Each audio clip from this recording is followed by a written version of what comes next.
Support WrestleTalk! Give us a subscribe. Thank you for being an awesome pledgehammer on Patreon. I'm Madman.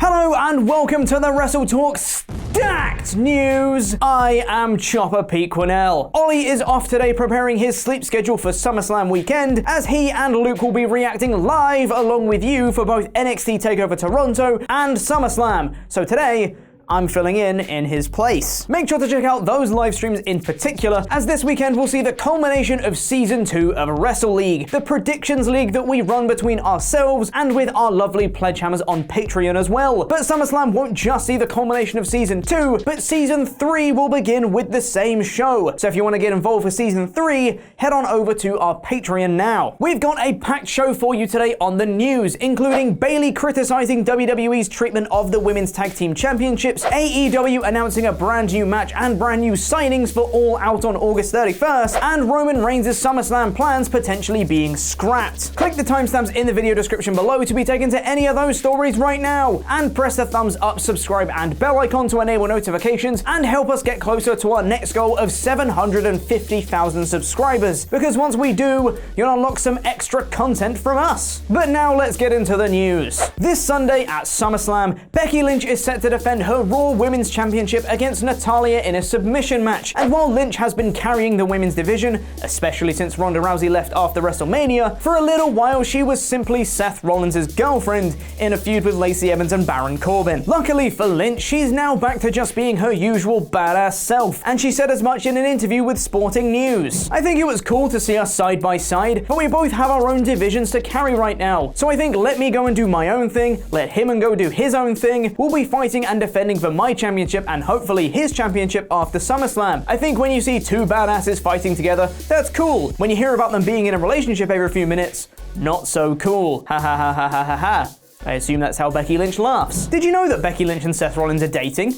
I've never heard it myself. While Lynch is defending her title, another of the four horsewomen, Charlotte Flair, will be taking on Trish Stratus at the show. Stratus has been doing the media rounds promoting the event, and she's been confirming that she believes this match with Charlotte will be her final match. I always sort of said, you know, retired, that's a loose term in wrestling, but I always said if there was something that was A, challenging, B, gonna do something for someone else, I would consider it. I sort of feel like this is a good final match for me, because I don't really think you could do anything more than this. It feels like a good ending to me, a real ending. I mean, yeah, granted, facing one of the most highly protected women's performers of all time in your hometown at one of the biggest shows of the year, yeah, sounds like a pretty decent way to bow out. And I mean this in the nicest possible way. I really hope you lose, Trish, because I really need that point in Wrestle League. While Trish might be retiring this Sunday, there's no doubt she could be coaxed back to take part in future matches, perhaps teaming up with Lita for the Women's Tag Team Championships or something. Lord knows we need some more besties best for business in our lives. Alexa Bliss and Nikki Cross won the women's tag titles on this week's episode of Raw, ending the Iconics' 120-day reign as champs, which was only the third time the belts have been defended in that time. One half of the first champions and current SmackDown Women's Champion Bayley had some things to say about the division and the championships, which she revealed in an interview with TalkSport. I just wish they were defended more, and that was our goal, to try and bring them to life and everything, but we didn't really get a chance to do what we wanted with it. But we thought the Iconics would have a chance, and then they kind of didn't. I just see so much potential in the tag titles, and I still haven't given up on them. If it's Nikki Cross and Alexa Bliss who actually get time to grow the titles,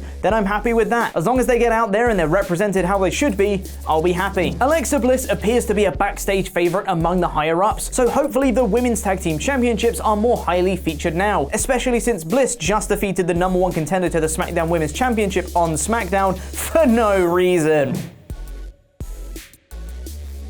But another wrestling promotion that's hoping to have a women's division that's even more popular and fleshed out is AEW. And with All Out just 23 days away, some big announcements were on the cards. Cards, literally, because it's a dealer with a casino battle royale cards.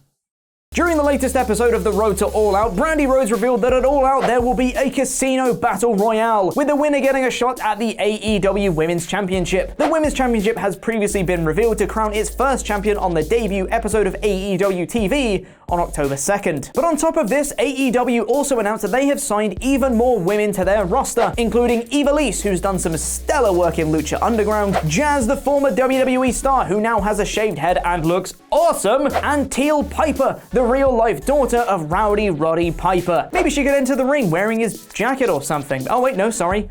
That's taken. But the announcements didn't stop there, as it was also revealed that the Young Bucks versus the Lucha Bros will now be contested in a ladder match. I can't tell whether that's exciting or terrifying. On top of all this AEW news, there's something that quietly tried to slip through the cracks but has been picked up by several media outlets. AEW recently filed a trademark for AEW Revolution, which uses the same verbiage as the other trademarks that the company have filed, such as Wednesday Night Dynamite. While it had been reported that Wednesday Night Dynamite was going to be the name of the weekly AEW show starting on October 2nd, it's now been reported in the Wrestling Observer newsletter that other names are being test marketed as well, and it's being speculated that AEW Revolution is one of them. Personally, I think this sounds much more like a pay-per-view name than a weekly TV show. Plus, Wednesday Night Dynamite is really, really good.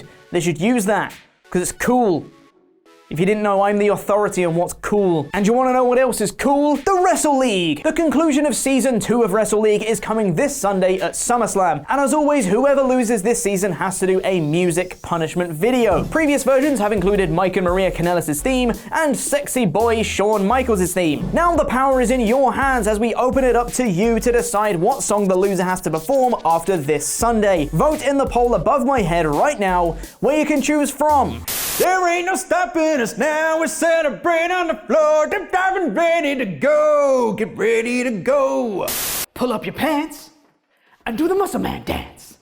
Word life. This is basic thugonomics. Waka basic thugonomics. Here comes the money. Money, money, money, money, money, money, money, money, money, money, money, money, dollar, dollar. I'm back. I'm better than ever. Best bang. I'm feeling on the banner. God, I really hope I don't lose. While SummerSlam currently has 10 matches announced, that could most certainly change between now and then. This week's episode of SmackDown, which was the go-home show for SummerSlam, saw Roman Reigns' attacker potentially being revealed, which could lead to a match. Ali was there, who's supposedly the #1 contender for the Intercontinental Championship, so that could be a match too. Plus, Shelton Benjamin renewed his Shift the Eye gimmick, which is obviously the start of a main event program. All of this led to an increase in viewership for the blue brand, bumping it back over 2 million viewers to 2.088 million, as opposed to last week's 1.911 million. Additionally, the YouTube clip between Roman Reigns and Buddy Murphy, where Reigns beat up Murphy until he confessed who attacked him, saw 3.1 million views on WWE's YouTube channel as of the time of recording, over triple the views of the next best clip, which was Shane McMahon and Elias assaulting Kevin Owens. That's some great exposure for Buddy Murphy there, going from never being featured to having the spotlight thrown upon him for him to get beaten up and forced to give a confession. Nice. During the angle, Murphy revealed that it was Roman who had attacked Roman Reigns, and while Roman looked more confused than angry, Daniel Bryan and Roman have since denied any wrongdoing and their involvement in the attacks. As Daniel Bryan has been teasing a career-altering announcement lately, only to deny giving it, some fans had speculated that the announcement would somehow link into this attack on Reigns. However, this is WWE, and that's apparently way too much to ask. PW Insider are reporting that the entire career-altering announcement angle has been dropped entirely, as the Who Attacked Roman Reigns angle has taken off over the last 2 weeks. I don't even care who attacked Roman Reigns. I want to know who attacked Sami Zayn at Money in the Bank first. Considering Vince McMahon has been rewriting every SmackDown just hours before it goes live for the last few weeks, it comes as no surprise that things may be inconsistent. However, as the rumors were that Daniel Bryan could be moving to 205 Live, this doesn't really seem like something that can just be delayed and forgotten about. Going from a potential move to 205 Live to a feud with Roman Reigns is a bit of a dynamic shift, but it's seemingly one that might be about to happen. So this whole thing is obviously leading to a Roman Reigns versus Daniel Bryan match at SummerSlam, right? Well, not really. According to another report by PW Insider, the proposed Roman Reigns versus Daniel Bryan match at SummerSlam has also been scrapped in order to let the attacker storyline play out naturally. That's actually a smart move. Well done WWE for not rushing to a conclusion in the story that doesn't actually fit. Whether that means some sort of angle at the show will take place to further the storyline remains to be seen. But then that means that Roman Reigns doesn't have a match at SummerSlam, and that's not how WWE works. While there was talk of a Roman Reigns versus Daniel Bryan singles match, there was also talk of a tag match between Roman Reigns and Samoa Joe versus Daniel Bryan and Rowan. But apparently, that is also off the table. According to WrestleVotes on Twitter, the plan might now be for Roman Reigns to face Buddy Murphy at SummerSlam instead. There were discussions last night about adding Roman Reigns versus Buddy Murphy to the SummerSlam card after the angle that went down on SmackDown. Source said it wasn't decided either way yesterday, but it remains a possibility as we get closer to the show this weekend. Now we're talking! With how easily Roman beat up Murphy around the locker room on SmackDown though, it wouldn't surprise me if this is a very quick match, which would be a massive shame as I would thoroughly enjoy a full Buddy versus Roman match with all the bells and whistles attached. But then again, this is being recorded on a Thursday and SummerSlam is on Sunday. That's 3 whole days between the two, so the entire card could be scrapped and redone by then in classic Vince McMahon fashion. Hell, between me recording this and the video being uploaded, there's probably been at least one match added already.